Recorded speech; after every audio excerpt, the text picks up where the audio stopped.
video kali ini saya akan menjelaskan tentang anatomi dan fisiologi eksternal ayam.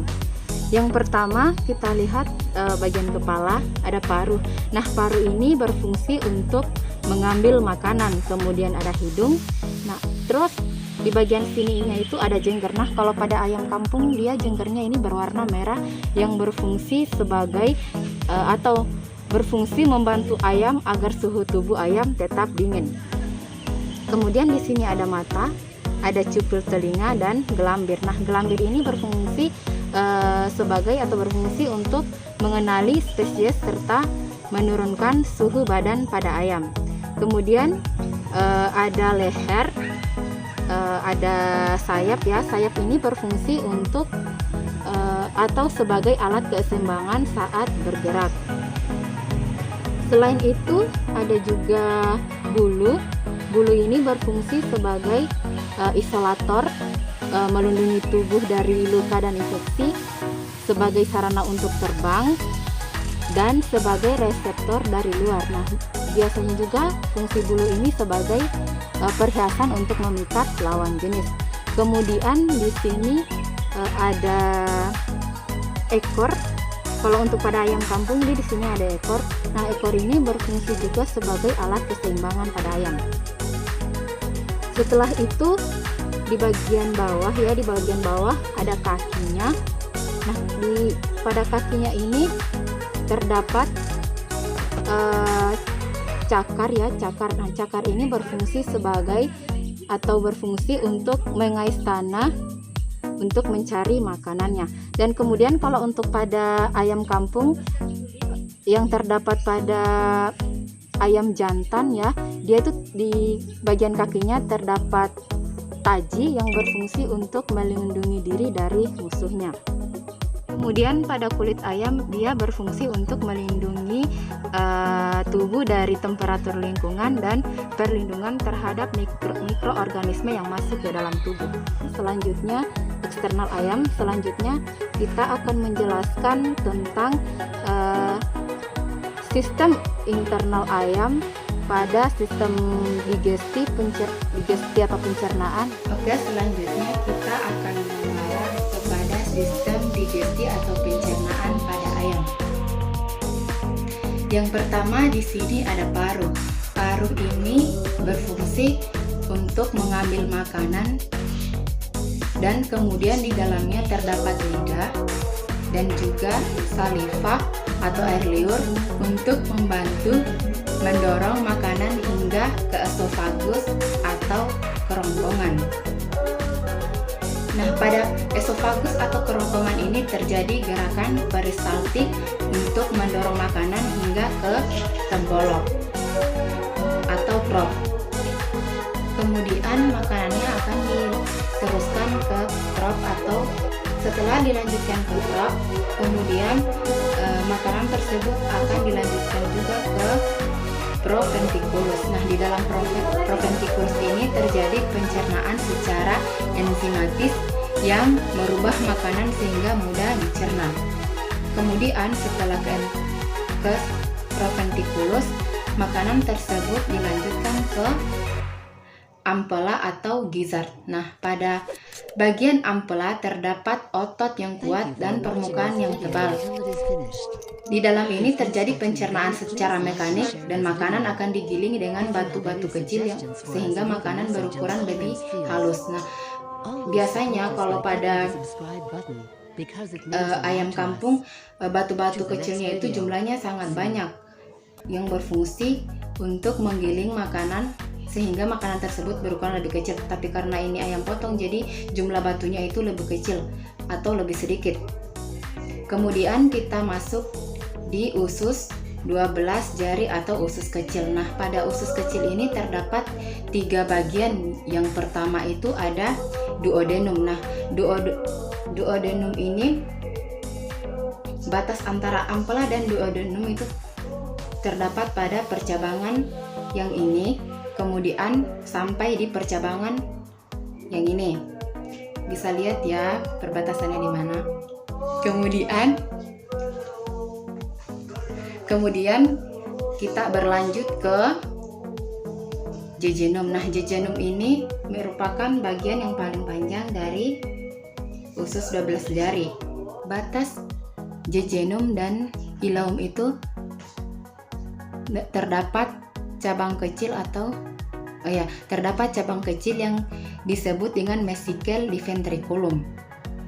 Kemudian batas dari ileum sampai dengan usus buntu itu sampai di bagian sini. Nah, fungsi pada usus 12 jari ini merupakan yaitu untuk menggerakkan makanan dan memperluas permukaan untuk menyerap sari-sari makanan oleh fili-fili pada dinding usus.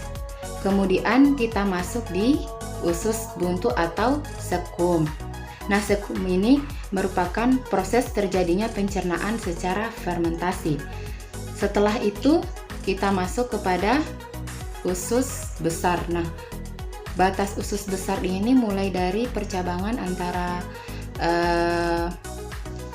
usus buntu atau sekum sampai dengan anus. Nah, fungsi dari usus besar ini yaitu sebagai tempat penyerapan air untuk meningkatkan kadar air di dalam tubuh atau menjaga keseimbangan air pada tubuh ayam. Setelah itu, setelah usus besar terdapat kloaka. Nah, pada kloaka ini ada 3 bagian saluran atau terdapat 3 bagian saluran seperti urin, reproduksi, feses, dan anus. Nah, kloaka ini berfungsi sebagai tempat keluarnya kotoran ayam atau feses. Selanjutnya saya akan menjelaskan tentang organ-organ pernapasan yang terdapat pada ayam.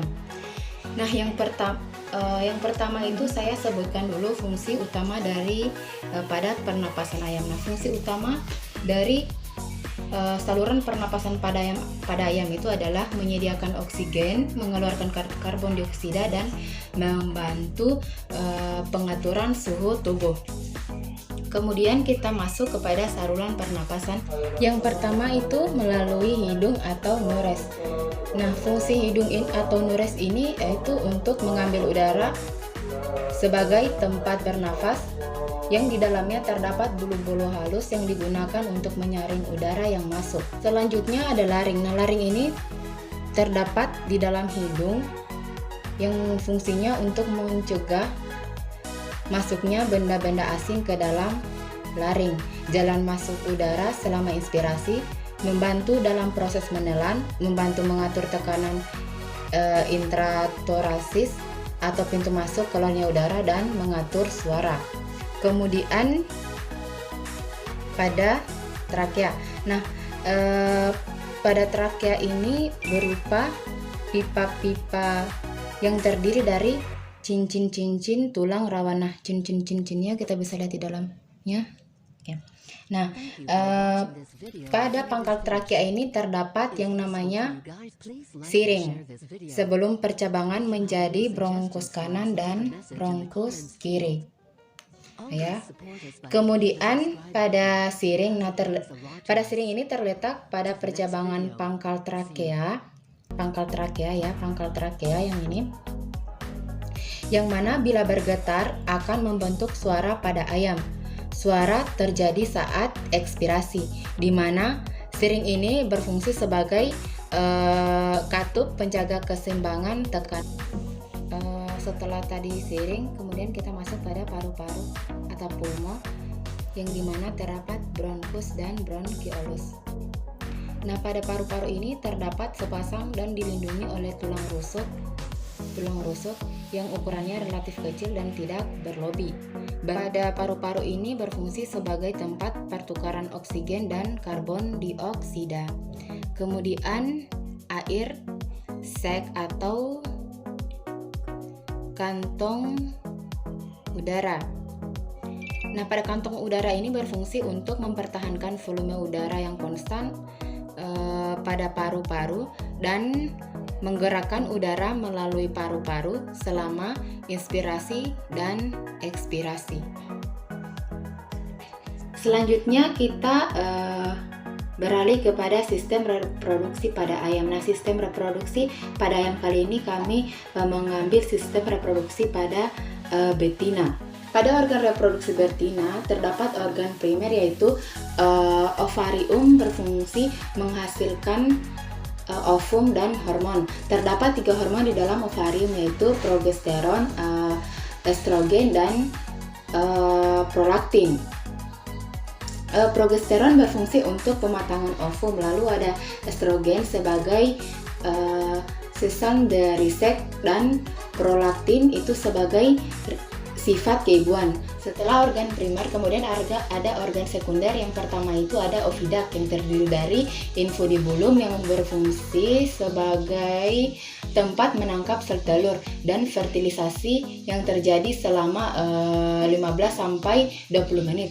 Setelah infundibulum terdapat magnum yang berfungsi sebagai sekresi albumen terjadi selama 3 sampai 3,5 jam. Setelah itu ada yang namanya isthmus yang berfungsi sebagai sekresi kerabang tipis terjadi selama 1 sampai 1,5 jam. Setelah ada oviduct yaitu ada uterus yang fungsinya pertama ada sekresi kerabang keras, lalu ada pigmentasi sekresi kerabang keras ini terjadi 20 sampai 21 jam.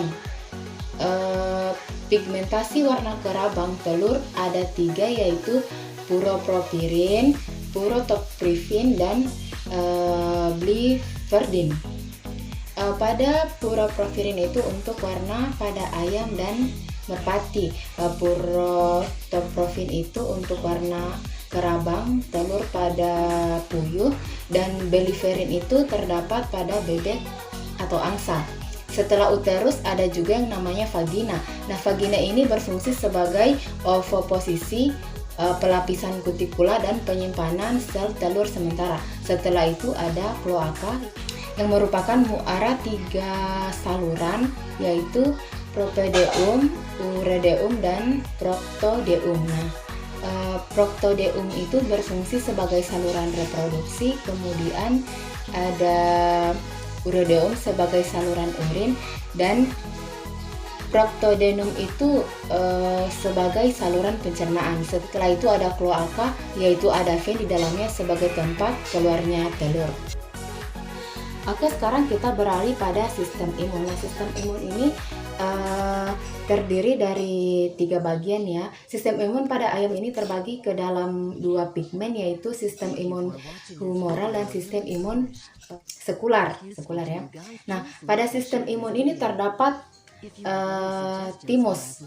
Ya, timus ini pada anatomisnya terletak pada sisi kanan dan sisi kiri saluran pernapasan pada trakea. Nah, timus ini merupakan regulator sel T yang bekerja pada sel-sel primitif yang berasal dari sumsum tulang dan membuat sel-sel itu mampu secara imunolog bertindak sebagai pembentuk antibodi tubuh. Kemudian kita beralih ke limfa. Limfa ini adalah gabungan sel darah merah yang sudah tua. Nah, kemudian ada yang namanya bursa fabriculus. Nah, pada bursa fabriculus ini adalah kantung bundar yang terletak tepat di atas kloaka. Nah, struktur dari bursa fabriculus ini seperti timus, yaitu terdiri dari limfosit yang tertanam dalam jaringan epitel. Antropi bursa juga dapat dipicu oleh pemberian neuron. Dengan demikian, bursa adalah organ limfoid primer yang berfungsi sebagai siklus pematangan dan diferensiasi untuk sel-sel sistem pembentuk antibodi.